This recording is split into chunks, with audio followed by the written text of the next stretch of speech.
Kelmaga endi. Mashat bo'lmaguncha hech kim qimirlamaydi endi.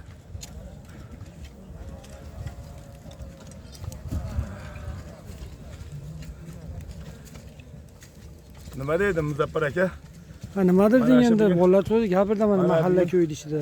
Hashar bo'lyapti mana. Mo'jal qilib yuruvdi, ichcha kech qolib ketdi. Shunda bahorda Zangtepa qabristonini pokizalab tozalab qo'yishimiz kerak edi. Anchadan beri e'tibor qilmagandik. Bu o'zimizning aybimiz. Odamlar hammasi ishda bo'lib, mana bugun 3 ta mahallani hammasini bitta qilib ommaviy hashar uyushtirganmiz oshlari bilan. Xudo xolasa mana o'zing ko'rib tursan, hammasi kelib ishtirok etyapti. 300-400 dan oshiq odam qabriston tozalovida aktiv qatnashyapti. Endi 300 bas asli 1000 ta odam kelish kerak edi. Endi mayli boricha kelib tozalab mana ko'rishga ko'radigan bo'lib qoldi, xudo xolasa. Endi bundan bag'da buni o't bostirmaslik kerak. Iloji boricha tozalab turish kerak. Mashet navbahoriylarning yuzi, navbahoriylarning beti.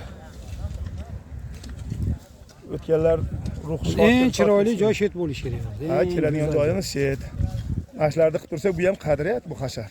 Hamma joyda ham bunaqa hashar bo'lib, ommaviy odam kelavermaydi. Bizning mashina bahoriylar yaxshi. Imkoniyat darajasida kelishib gapimizga yo'q demalar, berdi, mana kelib tozalashyapti. Hozir bunaqa hasharlar ham yo'qolib ketyapti boshqa joylarda. Ha? Mana Naymanda raisi. Hashar elga yarashardi. Darmonni bo'lyapti. Odam 200-300 ta. Undan ham ko'p. Uni arqa tomonlar bilan 400 tadan oshiqroq odam bor hozir. Chek bilan Naymanda yuzida bu. Chek mahalla fuqarolar yig'ini bilan o'sha Nayman fuqarolar yig'ini masjidga qo'yiladi. Endi asli aytayapman 1400 ta xo'jalik ikki mahalladan masjidga qo'yiladi. Bularda hammasi kelganda 1400 ta odam kelish kerak. Ammo baribir vijdonlilar kelib, mana o'z tozalab kelmaganlar ishi borlar, hali kelib yana o'zlari ham tozalashib ketadi. Bugun hashar qilgan. Ertaga yomg'ir deyapti. Yomg'ir quruq bo'lib qoladi. Bunaqa imkoniyat bo'lmay qoladi. Hozir xudo xolasa. Ro'zadan oldin Xudo xolasa, ya ro'zadan oldin emas, hayitdan bir hafta oldin yana bitta tozalatib o'ramiz. O't o'yinlarida mayli, unda o'sha mart oyi bo'ladi, maysalar chiqib qoladi. O'shanda yengil qirib yuborilsa, qirma chopiq qilib.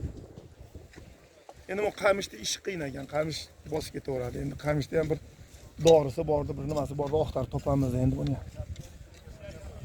Endi o'zi hashar borligi ham yaxshi odamlar bir-birini ko'radi, buni suhbatlashadi, oqibatga bo'ladi, yaxshi chiroyli bo'ladi. Bir-birini tanishadi. Ko'rmagan qarindoshlar, mahalladoshlar, sinfdoshlar mana hammasi quchoqlashib ko'rishyapti. o'tib ketgan ota buvilar Mana mana oshlar bo'lyapti, kada qilib mana 40 kilo, 45 kilo oshlamlashyapti mana bitta. Qo'murlar qo'yib qo'yganmiz, hozir mayt chop bo'lsak, bir chiroyli Qur'on tilovatlarini tarqaymiz, xudo xolasa. Abdurahmon shunaqa.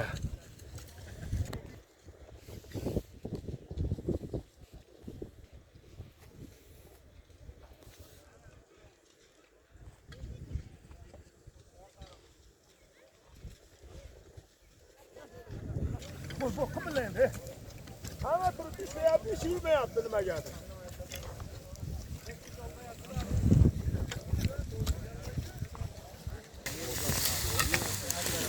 Sallar doppo'y.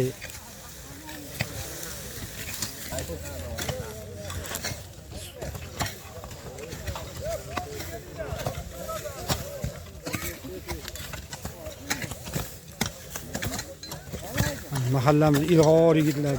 Sog' bo'ling, salomat bo'ling. Kelinglar endi hasharga mana.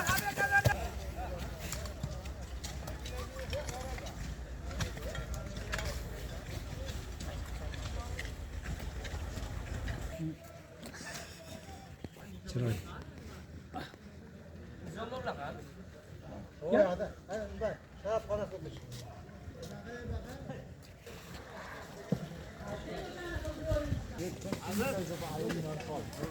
Hammadan ham sanoli.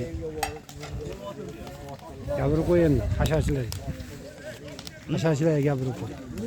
Bugun mana mahallamizda qabriston tozalovi, bugun bayram. Xursandchilikda mana oshlar qilyapmiz. Mana Ulug'bek, Absamat chiroyli qilib oshlar damlashdi. Xudo xolasa mana bu oshlar deymiz. Hasharchilarimizga rahmat. Mana qabriston juda chiroyli qilib mana tozalashdi. Hammalarining tan joni sog' bo'lsin. Bola chaqalarning orzu havasini ko'rsin, yangi yillarda yaxshi kutishib olsin. Bu yildan keyin faqat xursandchilik, to'y tomosha, yaxshilik kunlar Amin. bo'lsin. Amin.